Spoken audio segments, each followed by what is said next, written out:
તો વડોદરા જિલ્લા ભાજપ સંગઠનની રચનાનું કોકડું હવે ગુંજવાયું છે। વડોદરા જિલ્લા ભાજપમાં ભડકાના એંધાણ છે। બેઠકમાં ધારાસભ્યો નારાજ થયાની પણ ચર્ચા તેજ થઈ છે। વડોદરાના સહપ્રભારી મંત્રી કમલેશ પટેલ વડોદરા પહોંચ્યા। જિલ્લા પ્રમુખે સંગઠનમાં પોતાના વ્યક્તિનું નામ આપતા વિરોધ જોવા મળી રહ્યો છે। મંત્રી કમલેશ પટેલે તમામ સાથે અલગથી બેઠક કરી, ત્યારે વડોદરા ભાજપ સંગઠનમાં કોકડું ગુંજવાયું હોય તેવું હાલ જોવા મળી રહ્યું છે અને બેઠકમાં ધારાસભ્યો નારાજ થયાની પણ ચર્ચા તેજ થઈ છે। જિલ્લા પ્રમુખે અને આ તરફ મંત્રી કમલેશ પટેલે તમામ સાથે અલગથી બેઠક કરી। બેઠકની અમુક તસવીરો, વિડીયો પણ સામે આવ્યા છે। જિલ્લા ભાજપ સંગઠનની રચનાનું હવે કોકડું ગુંજવાયું છે। ભાજપમાં ભડકાના એંધાણ જોવા મળી રહ્યા છે। બેઠકમાં ધારાસભ્યો નારાજ થયાની પણ ચર્ચા એક તરફ જાગી છે, તો સહપ્રભારી મંત્રી કમલેશ પટેલ વડોદરા પહોંચ્યા છે। મંત્રી કમલેશ પટેલે તમામ સાથે બેઠક કરી છે, વાતચીત કરી છે। વડોદરા ભાજપ સંગઠનની રચનામાં કોકડું ગુંજવાયું હોય તેવું જોવા મળી રહ્યું છે। વડોદરાથી સંવાદદાતા રવિ જોડાઈ ચૂક્યા છે। રવિ, હાલ શું જોવા મળી રહ્યું છે? વડોદરા ભાજપ બેઠકમાં જે કોકડું ગુંજવાયું છે, ક્યાંક ભડકાના પણ એંધાણ છે, હાલ ત્યાં શું જોવા મળી રહ્યું છે? શું હલચલ?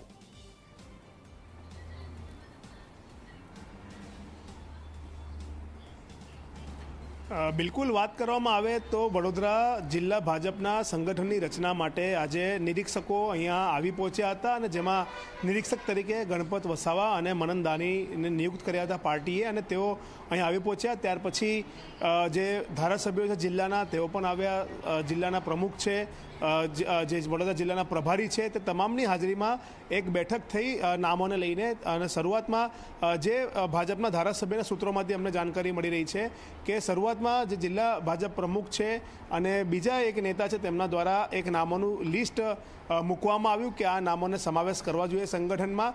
તે નામ મૂકતાની સાથે જ જે તમામ ધારાસભ્યો છે, 5 તેઓ નારાજ થઈ ગયા, રોષે ભરાઈ ગયા અને તેમને કમેન્ટ કરી કે જો આ પ્રકારે જ નામ મૂકવા હતા તો અમને પહેલાંથી જાણકારી આપવી જોઈતી હતી, અમે પણ અમારા નામો તૈયાર કરીને આ બેઠકમાં લાવ્યા હોત। પરંતુ ત્યાર પછી નિરીક્ષકોએ કીધું કે તમે પણ તમારા નામ આપી શકો છો, જેના કારણે તમામ 5 ધારાસભ્યો બેઠકની બહાર નીકળ્યા। બેઠકની બહાર જઈને એક અન્ય રૂમમાં 5 ભેગા થયા અને ત્યાં પોતાના નામો તેમને લખીને વિધાનસભા વાઇઝ જે નામો છે સંગઠનમાં તે તેમને આપ્યા છે।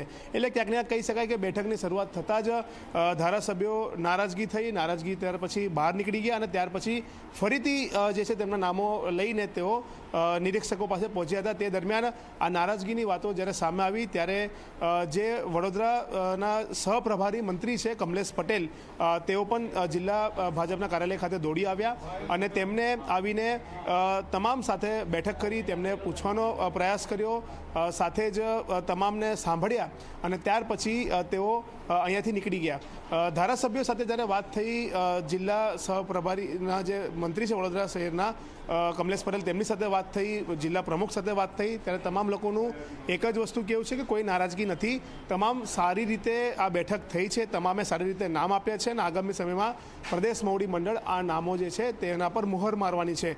એટલે કહી શકાય કે શરૂઆતમાં ક્યાંક ને ક્યાંક બેઠકમાં ચોક્કસથી ધારાસભ્યો નારાજગી જોવા મળી હતી। ભલે ધારાસભ્ય ઓન કેમેરા ના પાડતા હોય, પરંતુ જે અમારા વિશ્વસનીય સૂત્ર છે તેમની પાસેથી આ માહિતી મળી છે અને તેમની માહિતીના આધારે જ ચોક્કસથી આ માહિતી અમે લોકો સુધી પહોંચાડી રહ્યા છે। પરંતુ એક વાત નક્કી છે કે સહપ્રભારી મંત્રી કેવડિયા પ્રવાસે જવાના હતા, પરંતુ તેમને અહીંયા દોડી આવવું પડ્યું। દોડી આવીને તેમને બેઠક કરવી પડી અને મામલો થાળે પાડવો પડ્યો અને ત્યાર પછી જ્યારે મામલો થાળે પડ્યો ત્યાર પછી તેઓ અહીંયાથી કેવડિયા પ્રવાસ માટે જવા માટે નીકળી ગયા। તે પ્રકારની વાતો ખુદ સહપ્રભારી મંત્રીએ કરી છે। પરંતુ એક વાત નક્કી છે કે આ તો વડોદરા જિલ્લાની વાત થઈ, હજુ તો વડોદરા શહેરનું પણ સાંજે આ જ રીતના નિરીક્ષકો આવવાના છે અને સંગઠનના માટે નામો માંગવાના છે। ત્યારે શું ત્યાં પણ આ પ્રકારની ભડકાની સ્થિતિ થશે કે નારાજગીની સ્થિતિ થશે તે તો સમય જ બતાવશે। અને હજુ પણ કહી શકાય કે જિલ્લામાં જ્યારે સંગઠનની બોડી ડિક્લેર થશે, જે અલગ અલગ મોરચાના પ્રમુખ મહામંત્રીના નામો ડિક્લેર થશે, ત્યારે પણ પરિસ્થિતિ સામે આવશે કે કયા પ્રકારની નારાજગી કોના અંદર જોવા મળે છે। જી બિલકુલ રવિ, આભાર માહિતી બદલ। ત્યારે હાલ નારાજગીના જે સમાચાર છે, જો કે બેઠક કરવામાં આવી છે અને મંત્રી કમલેશ પટેલે તમામ લોકો સાથે, તમામ જે સહપ્રભારી સાથે બેઠક કરી છે।